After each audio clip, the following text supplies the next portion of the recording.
Good afternoon. Good afternoon. I think we are live. Mr. Pranav?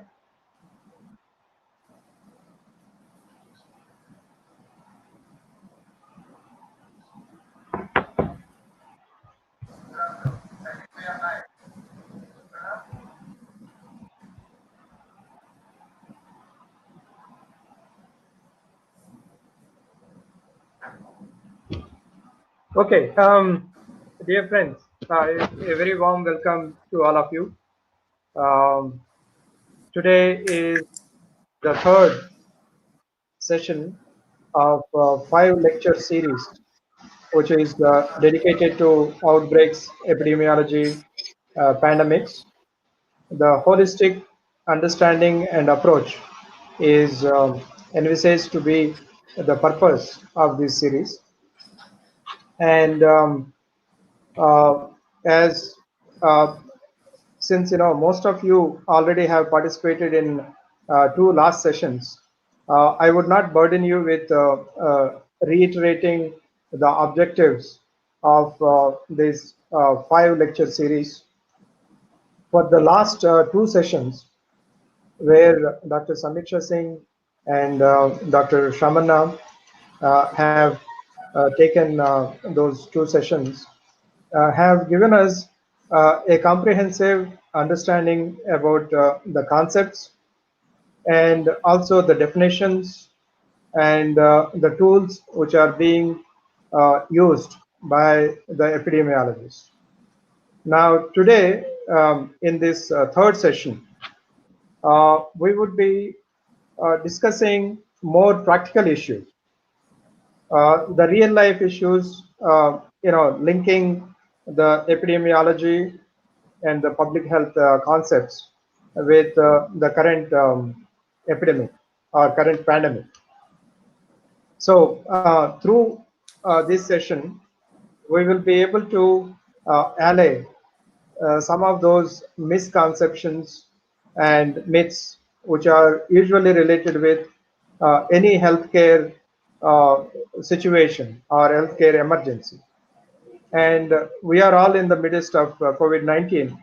And definitely today's session is going to give us a deeper insight to allay those questions which are in our mind.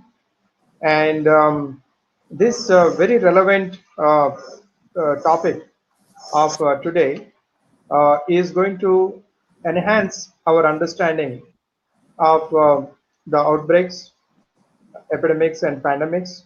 And also, it will aid us to, to prevent the future healthcare emergencies by diagnosing them and understanding them much before they turn into a pandemic or epidemic.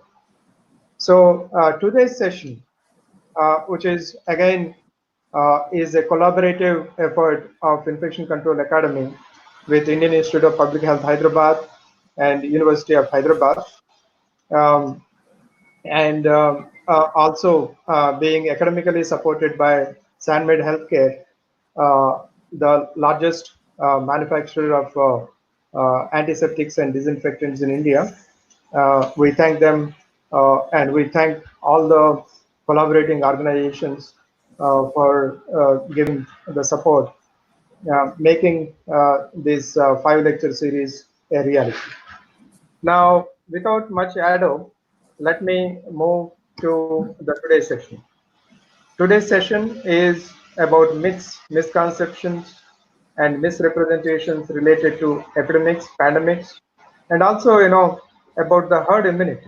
We have a lot of misconceptions which are going around, and the press is not really helping us to unravel. Rather, it is confusing, more confusing for both common people and also the experts and also the professionals in healthcare industry. Through this session, through this lecture, we will be getting those need to know kind of information, uh, from for healthcare professionals. And today's distinguished speaker would be my teacher, my guide, Professor GVS Murthy. He is currently the Vice President, Southern Region Public Health Foundation of India. He is the Director, Indian Institute of Public Health, Hyderabad, and he is also the Director, South Asia Center for Disability, Inclusive Development and Research. And he also acts as a professor in London School of Hygiene and Tropical Medicine, United Kingdom. He did his MBBS from Guntur Medical College and MD from All India Institute of Medical Sciences and MSc from Institute of Ophthalmology, London in 1996. He has got vast bouquet of publications, and among them around 260 were published in peer-reviewed journals. Those are very well reputed international journals. He also has 5 books, and he has contributed more than more chapters in more than 22 books. He is the principal investigator for 43 major research projects, which were funded by World Health Organization, UNICEF, World Bank, ICMR, DPT, Wellcome Trust, etc., etc. Um, of course, the person of his stature, he had been recipient of numerous awards and recognition, both at national and also international level. With this very brief introduction to today's speaker, I request Professor Murthy to take over the session. Sir, over to you. Dr. Rangareddy Garu. I think there was this mention about today being Hand Hygiene Day, and I heard that you have a lot of people who have sent in their messages and posters that they've made. So I wish a happy hand washing day to everybody, especially in the times of COVID. What I'll try and do in this session is to briefly look at some of the issues which we are being faced with, and to try and bust some and reiterate evidence-based truths in relation to transmission, which includes herd immunity, about mortality, not just COVID-related mortality, but how COVID has made an impact on other mortalities, and what is happening with the emergency room admissions in many countries, taking some examples. And finally, some of the issues related to control strategies. And here, when I'm looking at control strategies, I would look at examples of some of these commonly used components of an integrated mechanism for control of COVID, whether it's hand washing, whether use of masks. Try and look at some of the evidence that is available in relation to the current pandemic. Of course, a lot of this information has been gathered through rigorous scientific research, which started somewhere around 2000 into flu, then into SARS, then MERS, swine flu in 2009-11. So there is a lot of learning which actually becomes relevant when we are looking at the present situation that all of us are faced with. So if I look at the situation today, what we all have to be very clear about is the fact that we are in a situation where there is nothing which is wrong. Everything can be right and everything can be wrong. There is a mix because this is an evolving outbreak and it's a new organism which we don't know much about, and therefore there is nothing which is always right and nothing which is never wrong. So it is something like a mix of trials and errors in order to look at the way we manage the current situation. I don't know how many of you have heard about Mr. Goebbels. and Gobelin misinformation, especially in today's era of social media, becomes very relevant. He was a man who could very quickly move up the ladder in Nazi Germany, and he held the post of the Minister of Propaganda for 12 long years, right through the war. And he had a major role to play in the way propaganda was delivered, basically because he was tech savvy compared to the others of that generation. He understood how the media, especially film and radio, could be used effectively for propaganda. And one thing that he believed very strongly in, and unfortunately, a lot of our friends also believe in the same, is that if you tell a lie 1,000 times, then over a period of time, people start perceiving that as the truth, which is why we see a lot of these WhatsApp messages, which are absolutely nonsensical, but gain a lot of traction because of the Gobelian philosophy, which is still active today. And that leads to a lot of negativity on the social media, which is subscribing to the same philosophy. And you find that right from students, science students, to politicians, to researchers, many smart people have fallen prey to the dangerous lies which have been propagated around COVID over the last 4 months. Of course, every health crisis spawns a pandemic of fake news, and it happens right from 1918 when we had the so called Spanish flu, which was actually not a Spanish origin.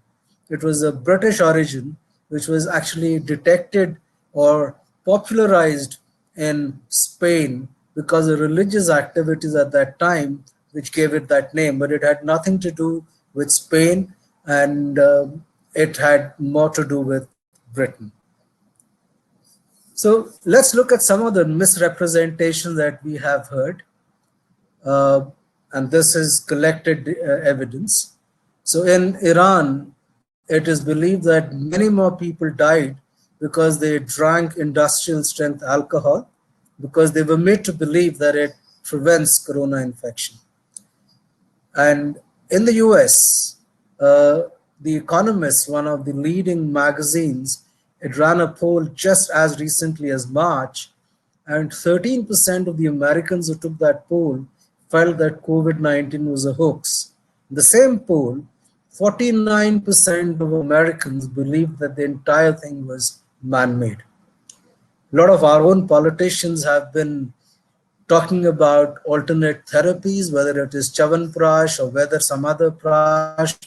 They've all been talking about that without any evidence, but trying to perpetuate a myth that this is the cure.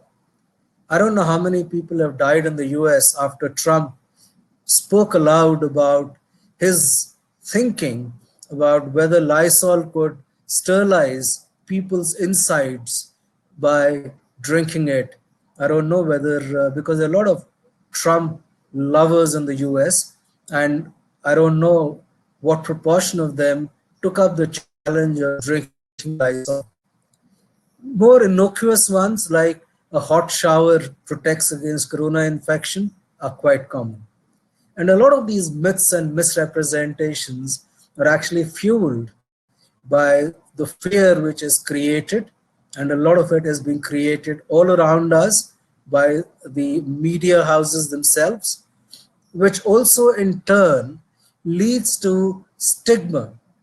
Unfortunately, the human race is not one which is generous. The human race lives for itself. And that is why we have these might is right sort of idioms, because each individual is bothered about himself or herself, which is why there is a lot of stigma. We're not allowing people to bury their dead bodies, dead relatives when somebody passes away, unfortunately, because of COVID. Now, this is stigmatizing, and doctors being thrown out of their residences by landlords is another example of the stigma that has been created by the media hype with this condition. Just to look at some of the characteristics of the virus, which helps us to look at the transmission cycle as well as the control strategies, we find that there are enough evidence that is available that there are high viral loads in the nasal and the throat swabs soon after the onset of symptoms, which means that within the first 3 to 4 days, the largest inoculum of viruses is being released when there is a lot of viral shedding, which peaks on day 4, which is why people are worried about the pre-symptomatic phase when the virus is active, is being led out into the environment as to what that risk could be. Unfortunately, the viral shedding does not end with the symptoms, and it continues for 8 to 20 days after the symptoms have resolved. So it is a situation which means that there is a very high risk of a transmission cycle being much longer than many other organisms. Some models have been developed which have looked at the viral structure. Because it's a new virus, it takes time to study, and therefore models become important. And what these models have actually told us is that the SARS-CoV-2 has a very hard protective shell and is therefore very much like the polio viruses, which can therefore stay in the environment or body fluids for longer periods than many other viruses. So it's a resilient virus, which is why it can stay for a longer period. Body fluids are essential because it needs to be thrown out of the body through whether it's saliva, urine, feces, blood, with saliva being one of the earliest which have been found to be positive for virus. Conjunctiva has been shown, tears have been shown to have low levels of viral load. The point is debatable as to how that could be an important mode of transmission, and there is a lot of debate on that. But what we need to look at is the respiratory fluids, which are perhaps the more important thing to keep in mind. I know a lot of you would have watched that movie. If I remember correctly, it was Anil Kapoor's movie, where it talks about, I think, ek se bane do, do se bane char. Don't remember that song specifically, but it is very apt when you look at the coronavirus. So from 1 to 2, 2 to 4, and then in the same song, he talks about char se bane do se bane ek, which is perhaps the way that we need to look at when we look at controlling it. I won't go into more details on the spread of infection because you've had extensive sessions on that. But just to reiterate that this is related to the way the reproductive rate is influenced. So 1 to 2 people or 3 people getting infected by one person is because of the capacity to reproduce. And reproductive rate is influenced by 4 major factors. The first is the probability of the contact period during which the transmission occurs between somebody who's infected and somebody who's susceptible. So what is the amount or inoculum of virus that is thrown up during that contact period? The second is the frequency of these contacts. And this is dependent on contact patterns in a society. There are people with whom we come into contact more often compared to many others. But this frequency of contacts also has a role to play when it comes to reproductive rate capacitation. The third is the duration of infectiousness and exposure. And when we look at COVID and the viral characteristics, we see that the duration of infectiousness and exposure is quite long. And finally, what is important is the proportion who already are immune, either through a natural way, that is having got infected, or the artificial way, that is being immunized. So those four characteristics actually tell us how a viral infection will spread. So transmissibility, you look at, we all keep hearing about tuberculosis, where all of you through your medical schooling or health schooling would have heard that not everybody who is exposed to the organism gets infected, and not everybody who's infected develops the disease. The same is true of any microorganism, and the same is true when it comes to COVID. So you need an inoculum, a quantum of the virus, an adequate amount of the virus, along with a duration during which that virus reaches the susceptible person to actually get infected. So that is what we call as infection potential. So if the inoculum is very low, and which is the case with most of the asymptomatics, because they do not bring out so much of body fluids, the inoculum is low. The other is duration. If you're not in persistent contact, then the probability of transmission is going to be much lower. And these things are very critical when we look at the control strategies. And this is immediately reflected in the way that the secondary attack rate has panned out when it comes to COVID.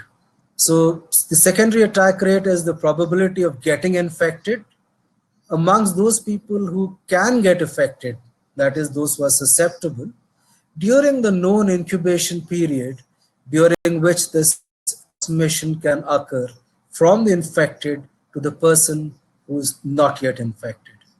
When you look at evidence that is available, generally between 0.35% to 0.6% of close contacts, and here close contacts does not mean staying for a much longer duration, but people who have come in contact, it is only 0.5%. But look at the next line. If you look at the secondary attack rate amongst household members, it increases to anywhere between 8 to 35%. And you look at spouses, they have the highest secondary attack rate. And this is very critical when it comes to any policy which looks at controlling the spread, because it is more household, more that we need to keep in mind. And in fact, we also have evidence which shows, contrary to what is being taught, that children have a lower secondary attack rate compared to adults. So when people said that children, when they get affected and they come back home, they'll infect the adults, on the contrary, they have a lower secondary attack rate compared to adults. And interestingly and importantly for us, we know that if an index case is quarantined from the day they become symptomatic, then you can actually bring down the secondary attack rate to zero, which means that there are strategies which we need to follow, which can make a big difference. And this brings me to the debate about the asymptomatic or pre-symptomatic transmission. From the secondary attack rate, where I mentioned about the familial aggregation and specifically the spouses. So if you look at pre-symptomatic transmission, the higher, or even asymptomatic transmission, the highest likelihood is when you have very close physical body contact, physical intimacy. And if you look at most of the European cultures, it is normal to greet a person with a peck on the cheek without realizing that a kiss on the cheek transmits saliva onto the cheek of the person, and the person can just rub that cheek and is then transmitting that onto the hands. So the modality of greeting can be responsible for the large spread across Europe. Or a tight hug or a handshake, a Trumpian handshake, which is very strong, can actually communicate a large number of viruses through that handshake. The use of common linen, including toilet linen, if the same linen is being used, then obviously within the same household where fluids are being washed using the linen, there is a higher risk. Those of you who are romantically inclined and have maybe recently married, maybe you're in the habit of whispering sweet nothings in each other's ears or love singing, but remember that that also is a risky proposition at the moment. A lot of us, I know some of the students don't sit in the front benches because the lecturer brings out a salivary thunderstorm when they speak. And if that sort of a thing happens, there is obviously a great risk of getting the virus out into the environment, onto the desks, and allowing it to transmit. But the bottom line in all this is there has to be some form of exchange of fluids. It cannot happen without exchanging fluids. If you wave your hands at somebody who is passing by, you do not catch the virus. Whether it is the exchange of fluid directly from a person or through a fomite, is both of them are possible routes in which it can happen. And that is where herd immunity comes in. So basically what herd immunity is talking about is the fact that we want to know what proportion of the population, what percentage of the population have actually developed antibodies to a particular organism, either naturally through infection or artificially through immunization. And if that happens, it is just like the virus hitting its head against the wall. You just like all these good night advertisements that you see, or the mosquito coming in contact with a safety net of good night and therefore falling down over there. It is very similar. The virus can't go on attacking perpetually. So if it comes across too many people who have been immunized already, then there is a natural dying down of the severity of the infection. And what we see is that in relation to most of the flu-like conditions and respiratory illnesses, including COVID, you're looking at about 55–60% of the population. If they are immunized, then it can actually protect. But conditions like measles, you need 90–95%, which means that almost every child needs to be immunized. If they don't do that, then the child is at high risk of contracting measles. And a lot of this has happened in the US recently, where a lot of the vaccine baiters did not allow their children to be immunized with measles, and there is a sudden outbreak of measles in the US. So herd immunity helps you to plan your strategies. Unfortunately, some people have also used it as a strategy to try and control the situation in relation to COVID. UK is a prime example. But the safer thing to do with herd immunity is to look at it as the end point rather than a strategy. You can afford to look at it as a strategy only in two conditions. One, that people don't die because of the infection. That is one. And the second is that people can be immunized very rapidly by getting exposed to the infection, and it is an innocuous infection that can allow them to pick up a common cold-like condition, and therefore then can become a strategy. But where the UK erred is the speed at which the deaths occurred. If the deaths were staggered across a longer period, maybe they'd have continued with that as a strategy. With the sudden outpouring of deaths, it could not be afforded politically, and therefore a change had to be made. So using it as a strategy is always risky, especially if a large number of people can die. So here I'll just give you this example of what happens when you look at herd immunity. Look at the indigo figures here. The indigo figures are people who are healthy. They're not immunized and they're healthy. And this could be the Gachibowli region or the Madhapur region of Hyderabad or Governor-Pet in Vijayawada, any place. So let's look at it as one locality. And within these indigos, you have two reds. These are people who are sick with an infection.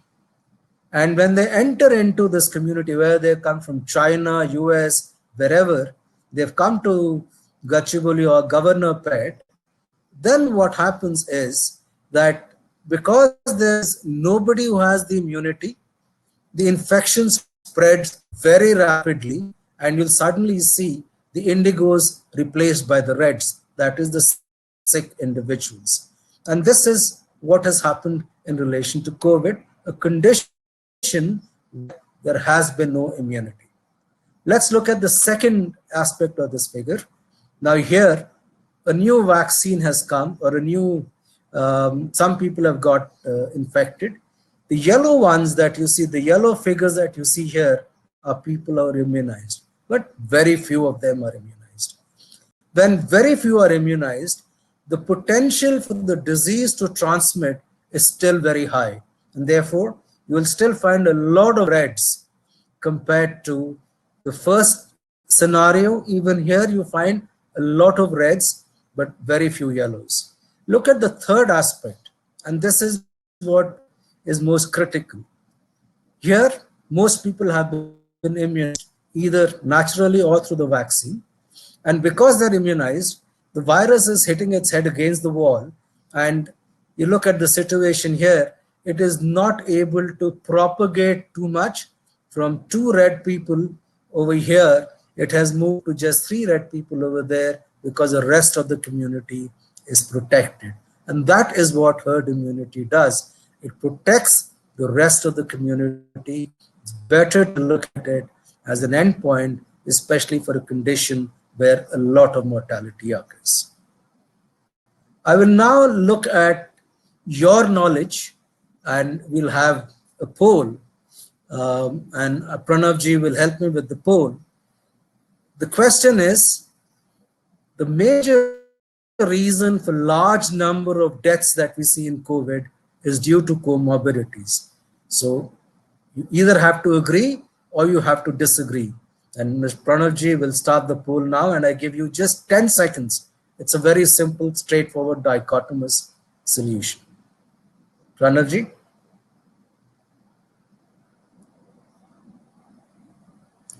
Right, so what I hear is 97% agree that 98, it has increased to 98, and only 1% disagree that it is because absolutely right. Some people have now, I think they're changing their strategies, come down to 92%, but still it is a major chunk. So let me go back to the slides. Let's look at this and see whether comorbidities actually are responsible for the deaths.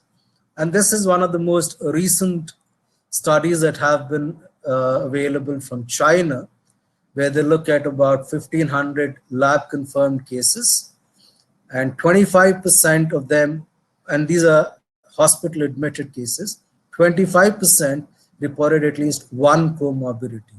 And hypertension and diabetes were the commonest. Their endpoint that they looked at is either admission into an ICU, or needing ventilatory support, or leading to a death. And they adjusted for age and smoking, because that is supposed to be a risk factor. Interestingly, what you find is that there is high risk if you have COPD. It's a nearly 3 times higher risk. Diabetes and hypertension, about 1.6 times higher risk. Malignancy, 3.5 times higher risk. And you find that if it's the comorbidities are in a combination, the risk is much higher. Therefore, we see that comorbidities can actually fuel the mortality. But then let's also look at some other data sources, and this is the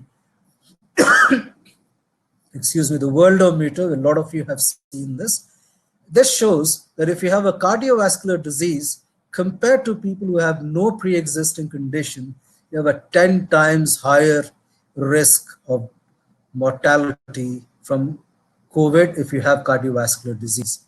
Diabetes 7 times, chronic respiratory diseases 6 times. So other conditions have a very high risk of mortality if you have a comorbidity. Interestingly, as you age, comorbidities also increase, and that is the reality. So when we say that older people are dying, it is also because the older people have higher rates of comorbidities. And here I just present to you a comparison of the case fatality as well as the overall mortality proportion. Look at the, the last three rows which have been marked 60 years and above. Before that, China and Italy, all the other age groups are very similar. But when it comes to the age group 60 and above, you find that the case fatality rate is still similar, 60 to 69. But then you look at the proportion of deaths in Italy amongst those 70 to 79, 35%. And 52% amongst those who are 80 years old. That means nearly all the deaths that have occurred in Italy have been amongst people above the age of 70. Whereas when you come to China, that contributes to only 50%, even though case fatality rates are very similar. So as you age, the risk of morbidities, including your immune system, is going to be deficient. You don't need to be immunocompromised because of a drug, but age itself immunocompromises you. The good thing for us is that we have a younger society, what our Prime Minister routinely calls as a demographic dividend. Because of a younger society, only 10% of the population in India is above 60 years. Compare that with Italy, nearly 30%. So 3 times higher older people in Italy compared to what we see in India. And this obviously is going to have an impact on the mortality that we would see in India. You look at Spain, UK, and the US, anywhere between 22 to 29%. So they're all very similar. But comparing Italy with China, you see that there is a significant difference within the death rates between the populations, and this could be because of comorbidities as one ages. But there are other effects which are related to death, and there is evidence now available from the UK, where the National Health Service has put out data that there has been a 29% drop in emergency room attendances in March 2020 compared to March 2019 and the 10 years before that. And one of the reasons for this is a lot of the hospitals are deliberately turning away people if they do not have COVID because they are scared about the beds being required for COVID. So a lot of these old people, when you look at this graphic, you see that 29% drop in just 1 year. So a lot of these old people who still have the disease, the disease hasn't disappeared like you see in this graphic. So you still have dementias and Alzheimer's, ischemic heart disease, chronic lower respiratory infections, and strokes and other cerebrovascular diseases which cause death. But compared to a 5-year average, for all these conditions, you find a lower tower compared to the previous 5-year average. These people are there. The cases have not disappeared. They've not gone on to the moon. They are still there and they're not coming to the hospitals. So is more mortality being seen from conditions by people dying at home, either because they're scared to come to hospitals or because hospitals are turning them away. And this is something which a lot of us in the medical profession have to ponder over very carefully. What is the price that we are paying in relation to COVID? Now I'll look at some of the, like I said, issues and related to control strategies and look at some of the evidence basis around different practices. So let me start with hand washing. So I'm drawing upon a systematic review which looked at 16 studies, and this is looking at hand hygiene as an intervention in influenza outbreak.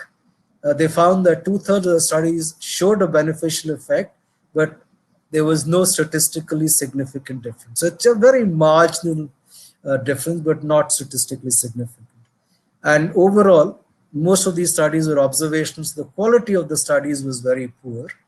And in one study, they looked at a combined intervention of a face mask and hand washing, and therefore that could have actually compounded the benefit compared to just hand washing. Two other systematic reviews also did not find any major benefits. But the best part is there is no cost to hand washing, there is no harm, and therefore all these studies recommend that we can continue to wash our hands irrespective of the availability of evidence. And how you wash your hands is a material, but washing them with soap and water can make a difference. And this is a study from Bangladesh, again, just from last year, which was actually meant for choleras. But what they did was look at a randomized trials using 60,000 households. It's a huge trial. And one of the secondary outcomes they looked at was respiratory illnesses, and in groups where they had set up this rudimentary hand washing contraption where there's a bucket with water and a bottle which has a soapy liquid, and people are asked to wash their hands over there. What they found was that in the arm of the trial where this was provided, there was a lower risk of respiratory infections, and it was protective. It was 0.82. It's not a very protective effect because it's a, like I said, the primary outcome was cholera and not respiratory infections. But you still find that even with rudimentary, crude devices, hand washing can actually be beneficial, if not harmful. The other thing that we've all been doing is wearing a mask, and the guidance for how to wear the mask has kept changing. That first it had to be only hospitals, now everybody who steps out has to wear a mask. So what is the benefit of a mask? The evidence shows that the mask is more beneficial to the community around you rather than to the individual. Because when you wear a mask and you cough in it, you're not releasing the organism into the wider environment. So the community transmission is protected. It may not protect the individual who's using the mask, but it will protect the rest of the community. That's a big, big gain for the community.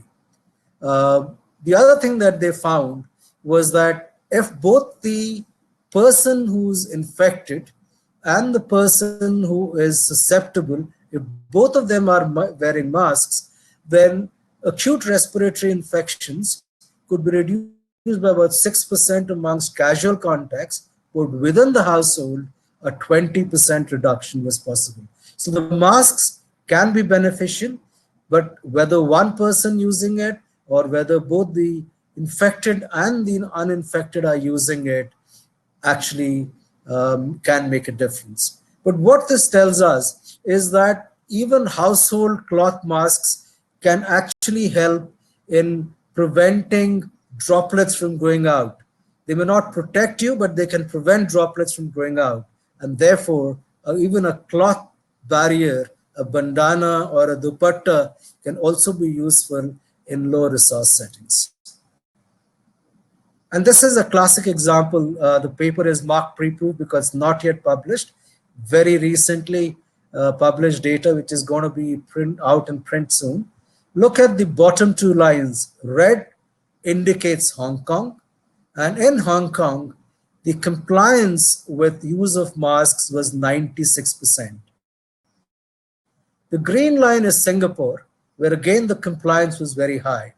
And starting this early, use of community masks, starting it early in the infection, brought it down, plateaued down the number of cases compared to the US, where people refuse to wear masks, enjoy their evening and evening out in the sun, their barbecue parties out in the sun, and the whole of Europe, where mask use has not been so well used in the community, you find it to be much lower. So there is evidence that using masks can be protected. Handshakes, and this is about general organisms. And if you look at what we normally do is a moderate handshake, even a moderate handshake will transmit infection. But if we take that as 100 as unity and compare the rest of the modalities of shaking hands against a moderate handshake, a Trumpian handshake, a strong handshake, can be double the risk. It can transmit double the organisms. A high five, especially a prolonged high five, is still safer than a handshake. A prolonged fist bump is still safer, but a fist bump just in passing is perhaps going to transmit the lowest organisms, which is why we've been talking about fist bumps rather than handshakes. Social distancing, the other modality, and this includes all modalities to increase the space between people and decrease the chance of spreading infections. And in China, they found that nearly 8 times reduction in your usual social contacts. And they found that just as one method, this could be effective to reduce the transmission. If you use it in children, then it is 40 to 60% effective, but you use it in adults, it has much more beneficial. And this has been seen to be true in other systematic reviews for flu earlier. Because many of you are hospital based individuals, so I'll look at hospital floors. We think we are very clean by washing our hands. We don't look towards our feet. And the feet and the floors on which we walk are ridden with organisms. So this is from a hospital in the US. 70% of floor swabs were positive for the virus. And because it's a heavy particle, it falls very quickly onto the ground and therefore is likely to stay there. And health workers then carry these on their footwear, they walk on them, and then when they go to the pharmacy to pick up medicines, you see 100% positivity rate in the pharma section. In the ICU, where there is more foot hygiene compared to other parts of the hospital, even there, 50% of samples from the souls in the ICU of the staff tested positive. So beware that just don't look at your hands, but also look at your feet. Another strategy which has been used very frequently is airport screening. And we say that, okay, we had this thermal screen done, scanning done, but you look at what actually happens. So if you have the exit airport, that is, let's say somebody is leaving from London and you do a screening there, then you will be able to find out about 44 people who are detected, and they can be told, look, you don't travel because you have fever. If it's a long haul flight, 8-10 hour flight, somebody falls sick, so one person falls sick, and because of the contamination within the aircraft with other people who may be infected, 7 to 8 more people would develop. And when you come to, say, Hyderabad, and you have a thermal scan done, still 47 people out of 100 will not get detected because they would not have fever, or like many of us smart Indians did, they would take a paracetamol 2 hours before they're due to land. So you're letting in a lot of people who may actually be carrying the infection by just doing a thermal scan. So bringing in people, importing people who may come from an infected area is itself a very risky strategy, and just thermal screening may not actually help as a strategy. Right, now we are all Vijayawada, Vishakhapatnam, Hyderabad, temperatures of around 40 degrees. And we've heard a lot of people say that temperature would get rid of the virus. So now the question, the audience poll is, outdoor temperature will not have a role to play in COVID-19 transmission. How many agree? How many disagree? Yes or no? Outdoor temperature will not have a role to play. Can we start the poll, Pranavji? 72 to 74, inching ahead, coming down, 69, 70. Okay, about 3 out of 4 of you approximately feel that it will not have an effect, and 30% feel that it will have an effect. Now let's see what the actual situation is. Who is correct, who is wrong, what the actual situation is. So climate has a role, and when we look at weather, we look at the minimum and maximum temperatures in a day, the average temperature of a day, the level of humidity, amount of rainfall, all of these are climatic factors. High temperatures and high humidity have a role to play on the viability of the virus because they damage the surface proteins, and all respiratory infections can be affected. So in relation to COVID in Jakarta, that is reported where they found a correlation between the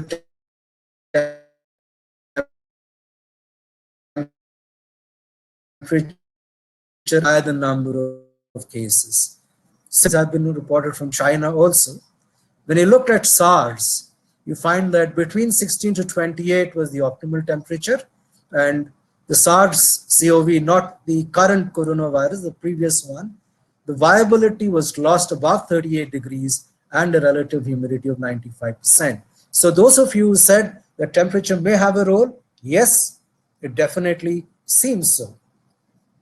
Let's look at this scatter plot, and you find that in the current epidemic, you'll find between 3 to 15 or 12 degrees as the temperature range when the largest number of cases were reported. You look at the world map, and this is from February, early March, and therefore it just looks at these black circles where more than 1,000 cases had been reported at that time. But you could draw across a latitude above 20 degrees north latitude, you find that the cases were there. And now with the weather changing for the southern hemisphere, whether 60 degrees south may see or 40 degrees south may see an opening up of the virus is interesting to watch out. So temperature does seem to have a role to play in terms of the viability. It may not affect outside, it may not affect inside the room, but it can affect outside. Another question that is routinely asked is, are we testing enough? The question that I would like to ask is, can we test enough? Do we have the resources to test? There's a host of countries here. I'll just pick some. Let's look at Australia, 500 odd tests done. India, we've done 600 odd. Canada, 700. Italy, 1.7 million tests. This is as of 27th April. South Korea, 600,000. United Kingdom, nearly 700,000. US, 5.4 million tests have already been done. But look at per million population.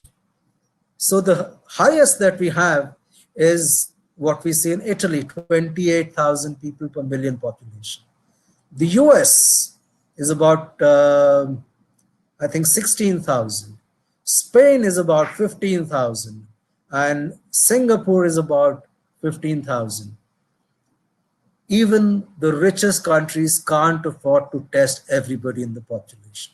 Look at the developing countries. Brazil, 630 per million. India, about 500. Pakistan, 667. Taiwan, 2,500.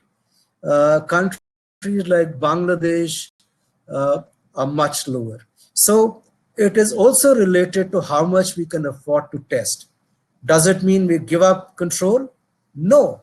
There are other things. The Western world in trousers may not believe that the SARI is glamorous and can do the job, but the severe acute respiratory infection surveillance, if done meticulously, can actually be very helpful and could help you prioritize who needs to be tested instead of everybody being tested. Here I give a case study from Brazil, where they started this after the H1N1 outbreak in 2010. And this year they included COVID also in the SARI protocol. And this year, interestingly, they found that within the first 12 weeks, hospitalizations with SARI increased across Brazil, and which was much higher than the last 10 years. So you could use a tool like SARI surveillance, if done meticulously, to guide you in how to do it.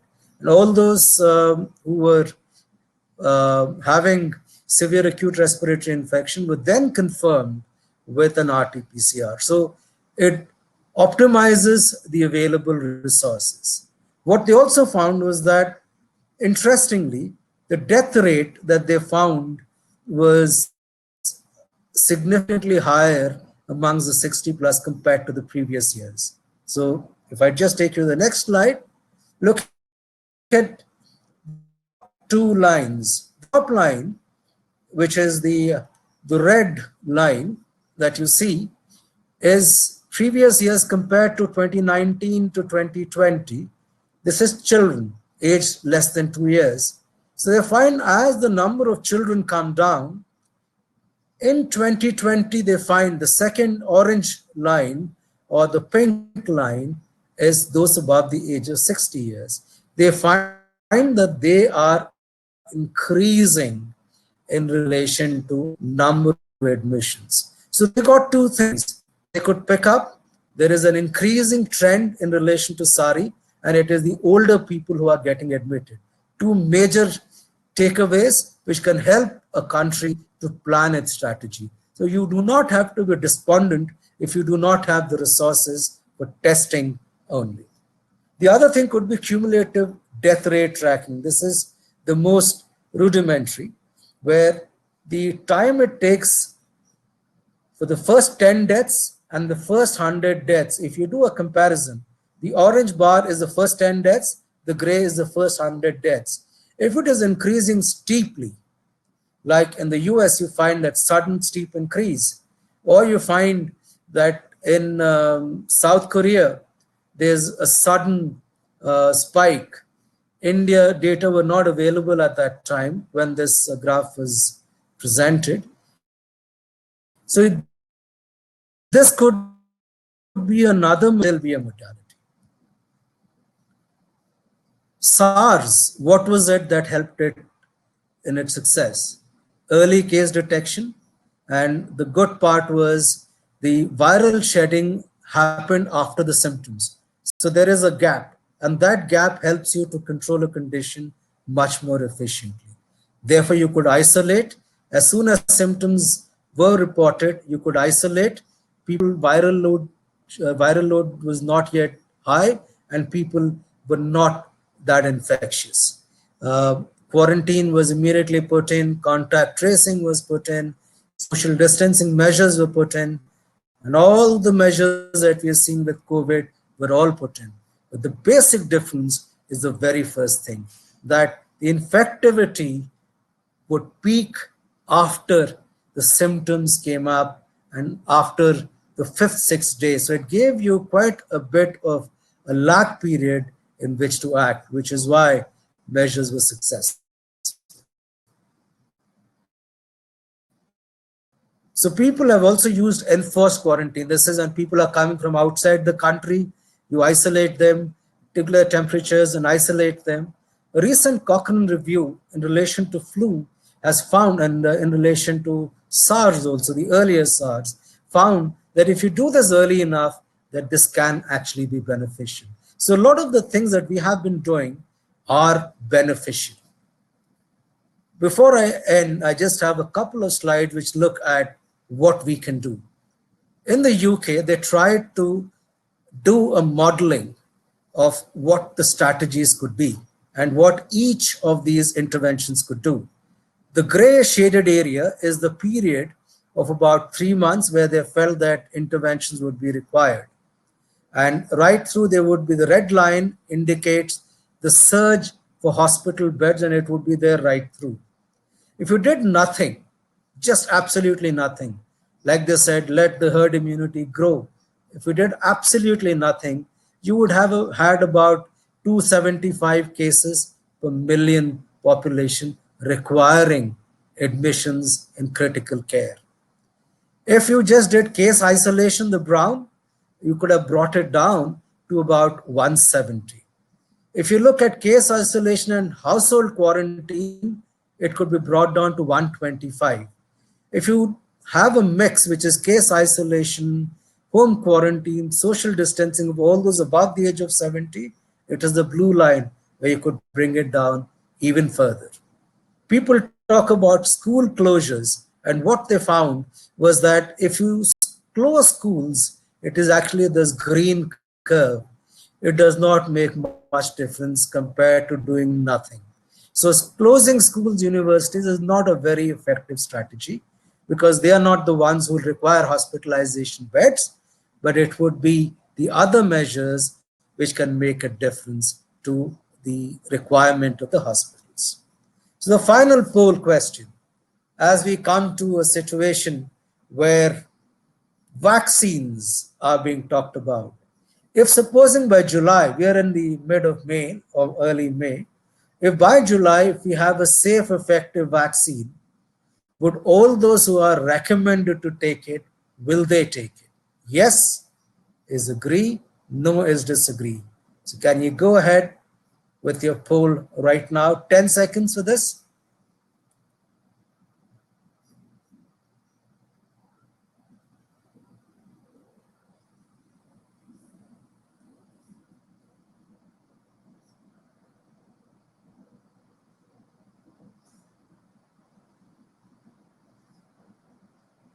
Okay, so about 80%, 4 out of 5 of you think that it would be very effective.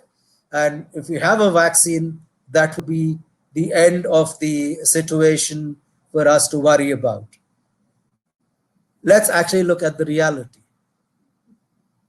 It is an addition, but not the panacea. Vaccine per se does not end pandemics. We saw that with the swine flu pandemic, and immediately after the swine flu fear of 2009 and 10, only 12% of health personnel in India took the vaccine. And the government of that time imported vaccine. It was not being made in the country. 1.5 million doses had to be destroyed because what was given to the states was not used and it had to be returned and destroyed. The only state which used it was Karnataka, in some parts of Karnataka, but otherwise it was just wasted. People's memory is very short. And by next year, we may be asking each other, what was this COVID nonsense about? So just having a vaccine without a change in perception, I've talked about measles in the US, does not make a difference. The other thing is that many of these vaccines do not work with the old. Above the age of 70, most of these do not work. The immune response is lower and mortality is higher in that age group. So is there a benefit of having a vaccine if it is not going to reduce mortality? Most importantly, the most lethal is always the first wave. After the first wave, it generally, when it becomes an endemic condition, mortality reduces dramatically. So the unknown challenge for us, even at this time, is whether people who are symptomatic are transmitting the infection, or is it the asymptomatics?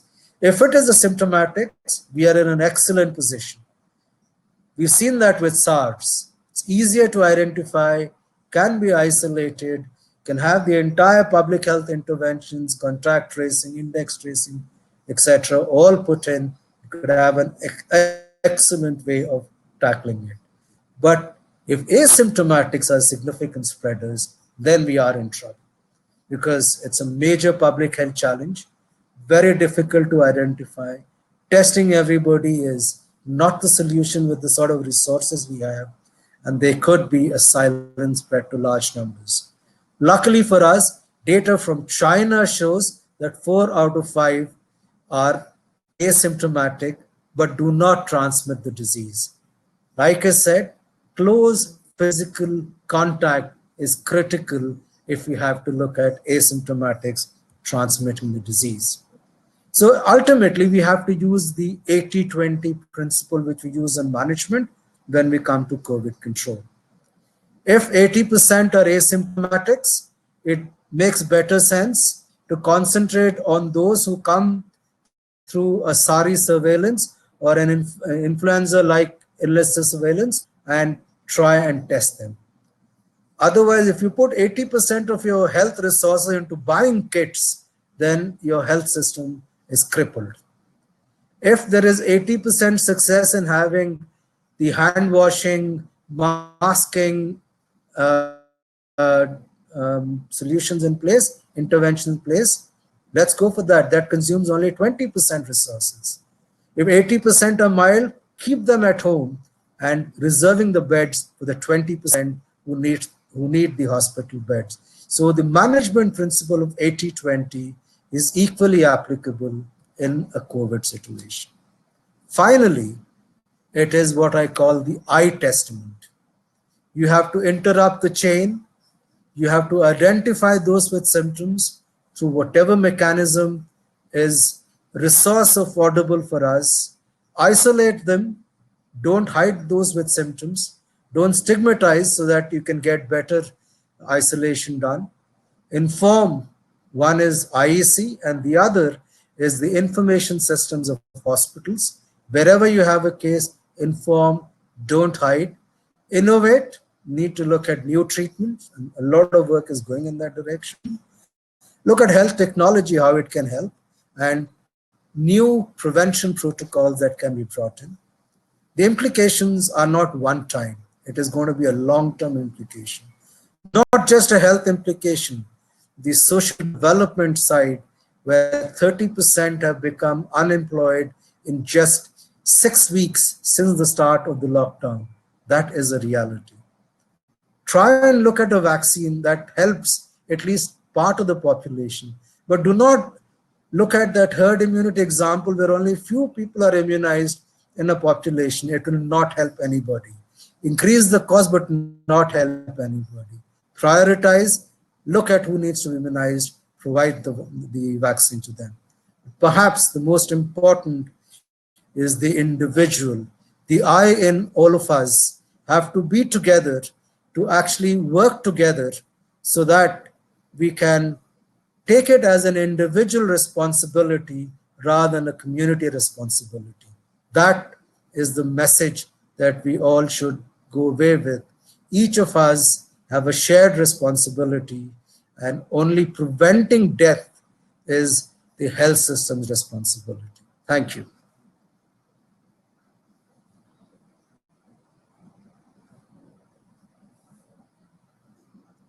Pranavji, over to you, Rangareddy Garu. Thank you, sir. Thank you for such a detailed, um, exploration through the current situation, and also linking it to the general outline of outbreaks, epidemics, and pandemics.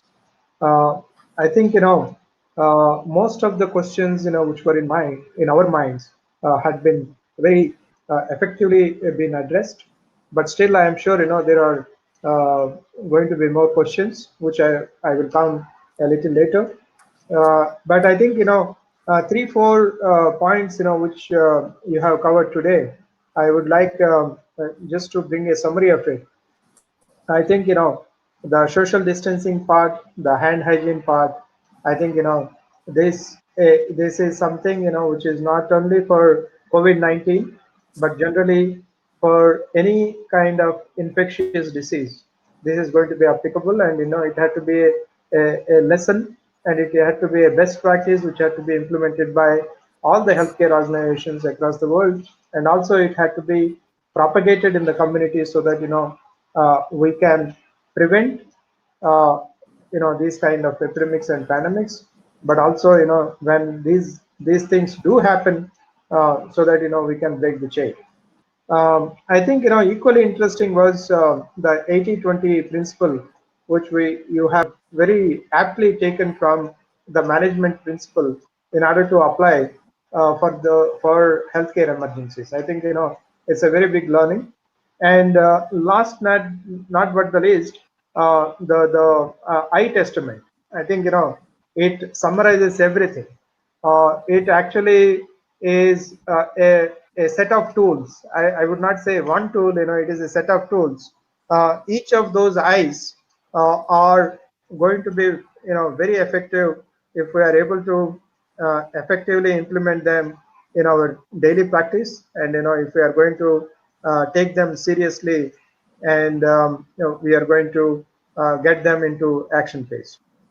Now, very briefly, thank you, sir, once again. Your pleasure. As Your usual, pleasure. it's such a pleasure, and it is a treasure of knowledge, which you always pass on to your students like me. It is again, it is the benefit of what we all got today from you. Yeah, For that's because my gray hair is more than yours, so I have to transplant some into you. Thank you, sir. Now, to the participants, those of you who are aspiring actually to get a, completion certificate, you had to take assessment, which is a very small assessment. I think you should do that. Who have not actually done for the first and second session, you still have the chance to do that. Please do that, because it is the minimum requirement to get the completion certificate is to have at least 4 out of 5 sessions attended and the assessment completed. So please do that, and these videos, these recorded sections would be available for you if you want to revisit. Please do that, and we encourage you to definitely do that. And now, uh, one point, what Professor G.V.S. Murthy has talked about is the hand hygiene. And today, 5th May, happened to be the World Hand Hygiene Day. I congratulate all of you with this very special day. And also, it coincides today with another very important event, that is International Day of Midwives. And those are the warriors who are in the front line today.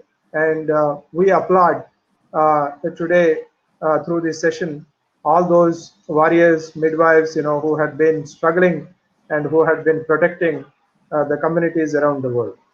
That is one message, which we would like to give on behalf of Infection Control Academy and also all the supporting organizations.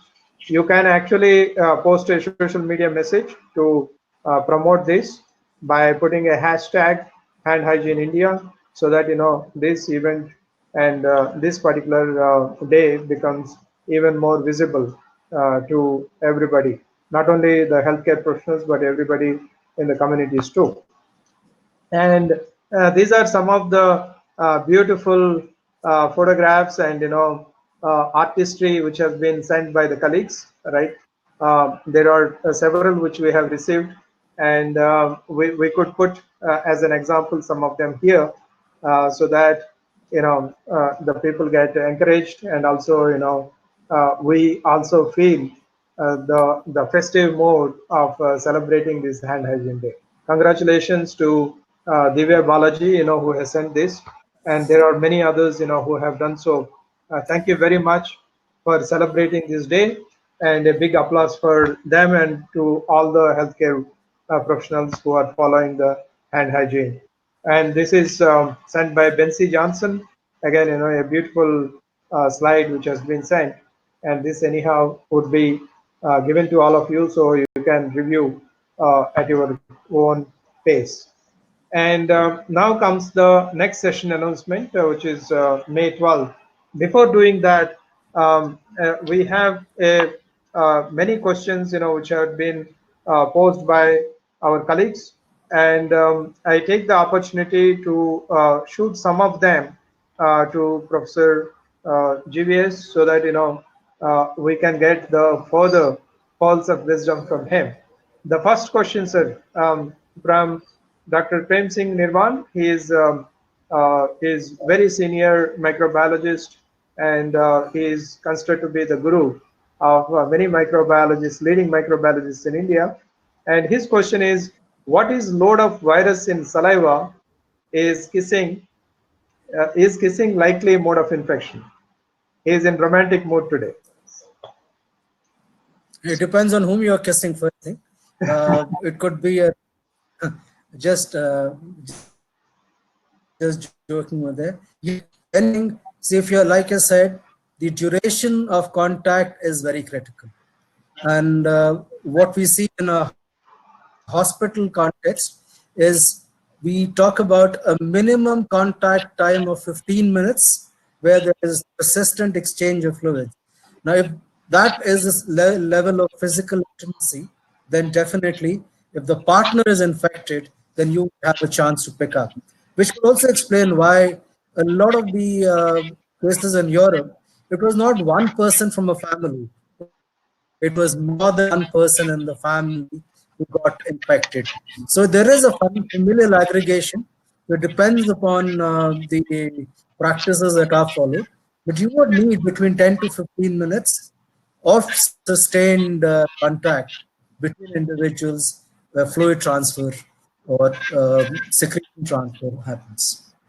Thank you, sir. The second question from Dr. Jyoti Azagunde, if I am pronouncing it right, if not, so pardon me for that. Any guess till which time we will achieve the expected herd immunity, that is 50 to 65%? If you're talking about US, you're talking about UK, you're talking about Italy, then they are almost there. It may be another 6 weeks for them. When it comes to India, the problem is that the data that we need to capture from rural parts of India, where 70% of India lives, whether there is deaths being reported from COVID,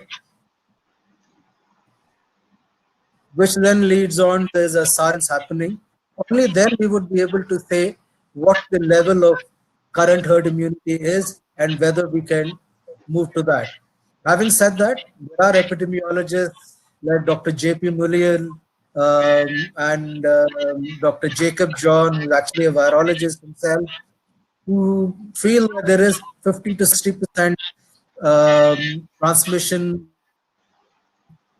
already happening, and therefore there's herd immunity also. So there are two arguments to this. At the moment, there is no clear-cut answer.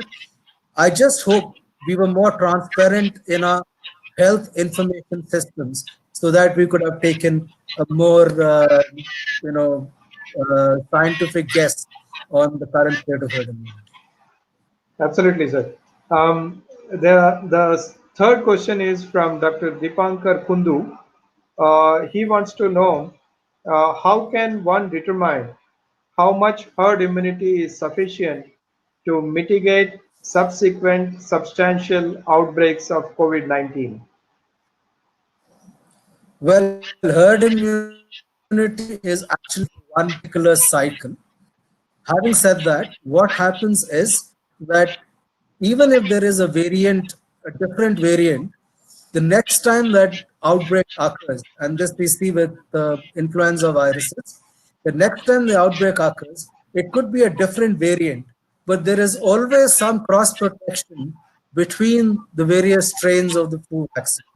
So if it is the same strain which is going to attack those who are not protected in the current pandemic over the next 6 to 8 months, then you would not need much immunity because it would have already been attained by the end of this year. But if it is a new strain, a mutant strain which now comes in next year, then we would need to look at another cycle coming up of 50, 60% herd immunity gain looking at that level of herd immunity being achieved next year. So it all depends on how the virus behaves or misbehaves over the next 1 year. I think it is more misbehaves rather than behaves. Or human race misbehaves, virus behaves, human race misbehaves. That could also be Well, the. that is mimicking us probably. Sir, one more question is from Uma.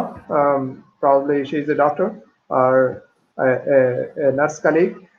Do rapid tests have any role at present? Well, you were to buy something from the market, and there is something which has Coke written on it, and there is a bottle with a black liquid which does not have a brand name written on it, where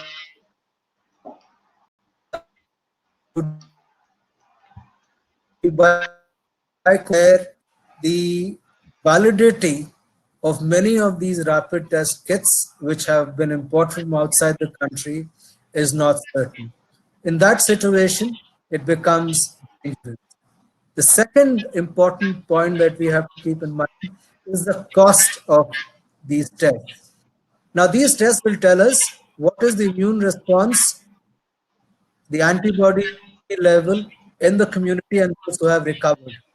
At the moment, I think we need to conserve our resources on fighting the specter of death, and therefore putting in all resources in finding the antibody is perhaps where money is needed, requirements have to be kept in mind. Once the tests become cheaper, the sensitivity is improved, they are validated, then that would be something which we can work on.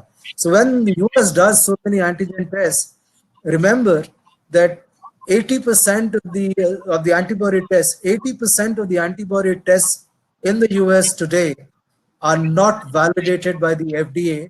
They have given them express permission because there's a shortage of testing kits even in the US. So these are realities that living in a low and mid income country that we have to keep in mind.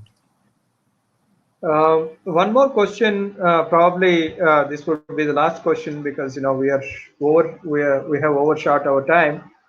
Is from Dr. Manish Kumar Zangam. His question is: obesity is recognized as independent risk factor by CDC.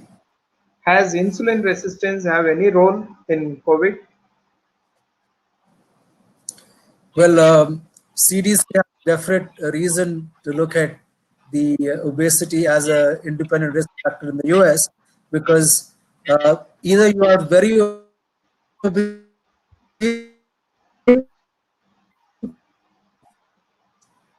or you are fit in the US. So they definitely have a very high risk. We do not have any evidence from India, neither from Europe, about any metabolic syndrome linkages with the risk in relation to obesity.